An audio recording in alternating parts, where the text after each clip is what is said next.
Bonjour, bienvenue dans les mots de la GRH, les défis. Le défi de la négociation et du dialogue social. La négociation est définie comme l'ensemble des discussions menées entre les parties prenantes du dialogue social en vue d'aboutir à un accord sur des problèmes posés ou des évolutions souhaitées au sein d'une organisation. La notion de négociation met en action la totalité des instances représentatives du personnel en vue d'aboutir donc à un accord dans le respect de certaines normes, dans le respect d'un climat social apaisé, d'un climat social positif, et selon une méthodologie et des méthodes extrêmement précises, détaillées à suivre. Quel cadre proposer pour la négociation sociale ? On peut retenir un axe dans un processus de négociation entre une propension à plutôt s'affirmer et une propension à plutôt coopérer. Plutôt coopérer, c'est-à-dire mettre en adéquation les intérêts de l'un et de l'autre pour atteindre un objectif commun. S'affirmer, c'est-à-dire s'écarter des objectifs communs qui pourraient être suivis et camper un petit peu sur ces positions. Alors la première position, c'est la position d'abstention. Je ne m'affirme pas, je ne souhaite pas coopérer, je me mets en retrait, je ne participe pas à la négociation. Deuxième position, c'est la notion de conciliation, où je suis dans la coopération maximale, quitte à laisser une grande partie des intérêts que je portais au début de la négociation. Troisième posture, c'est la posture d'oppression, où je suis dans l'affirmation extrêmement appuyée, l'affirmation extrêmement accrue, où je vais tenter d'imposer tous mes intérêts, toutes mes idées, tous mes enjeux et mes objectifs aux autres, quitte à l'écraser. La position centrale, la position entre guillemets de la prudence, et la position associée au compromis, où chacune des parties va tenter de laisser un petit peu de côté certains de ses intérêts pour arriver à un consensus, à un compromis. Et le dernier axe est l'axe de la coopération, où la quasi-totalité des intérêts va tenter d'être associée en fonction de l'objectif qui sera atteint. C'est-à-dire que l'objectif se primera sur les intérêts divergents des différentes parties prenantes, et c'est uniquement l'atteinte de cet objectif qui fera que les différentes parties prenantes seront dans une position pour coopérer et donc réguleront les tensions qui pourraient exister au sein de ce processus de négociation. Alors comment s'organise justement ce processus ? Eh bien, la première phase est une phase de recueil d'informations. Les parties en présence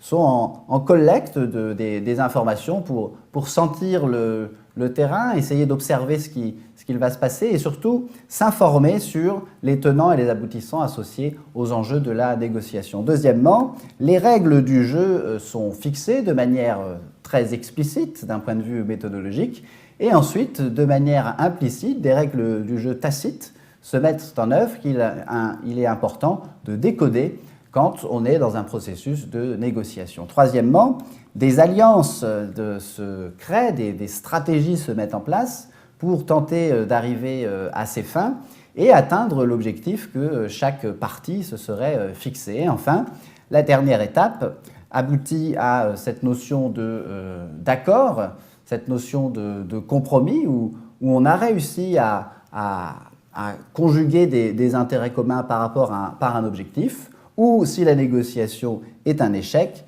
à cette notion de conflit, et on recommence depuis le début le processus de négociation. Il est extrêmement important de bien définir les enjeux, qu'ils soient internes ou externes à l'organisation, associés au processus de négociation en fonction du niveau auquel on négocie, si on négocie au niveau de l'entreprise, si on négocie au niveau d'une entité, si on négocie au niveau de multiples entreprises ou si on négocie à un niveau national. Il est important de connaître la totalité des acteurs en présence, quels sont les enjeux pour chacun des acteurs. Il est important de toujours négocier en conformité avec les normes en vigueur et de bien appréhender, de bien ajuster son niveau de négociation ou sa négociation en fonction du niveau des interlocuteurs que l'on a en face lors de son processus de négociation. D'un point de vue pratique, d'un point de vue pragmatique, quels sont les enjeux et les actions associées à la négociation sociale? Premièrement, comment créer les conditions de la négociation au point de vue organisationnel? Il est important de dialoguer au quotidien, entre la totalité des parties prenantes pour créer un climat propice à la négociation, d'informer régulièrement les différentes parties prenantes sur ce qui se trame, ce qui est en cours au sein de l'organisation, quelles sont les évolutions à venir et de favoriser bien évidemment le bien-être au travail pour négocier dans un climat plutôt apaisé.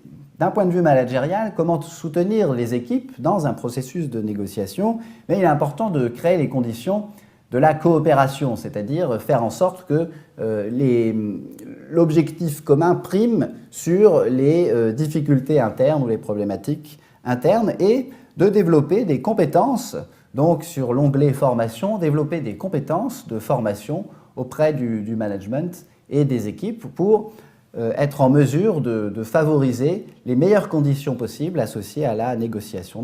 Du point de vue du process, comment développer un processus de négociation? Il est important de rechercher donc fortement les informations, puis de définir les règles et de connaître extrêmement finement, d'analyser finement les jeux de pouvoir en cours dans le processus de négociation pour fixer sa stratégie afin d'obtenir un accord qu'il soit le fruit d'un travail de négociation dans un objectif de coopération. Pour aller plus loin, voici une sélection d'ouvrages pour ceux qui souhaitent passer le cap et travailler leur potentiel de négociateur. Et bien évidemment, quelques notions supplémentaires, les niveaux de négociation à bien connaître, à bien appréhender. On ne négocie pas de la même manière si on négocie dans l'entreprise ou si on négocie au niveau national. Quels sont les acteurs et les enjeux associés à chacun des acteurs dans la négociation? Les conflits associés à la négociation. Quand la négociation se passe mal, comment appréhender, comment minimiser les conflits ou comment sortir d'un conflit, et les questions de régulation sociale, de rythme des négociations et des cultures différenciées qui impactent la manière dont les négociations se passent en fonction du système de valeurs et du système de culture d'une organisation. Merci.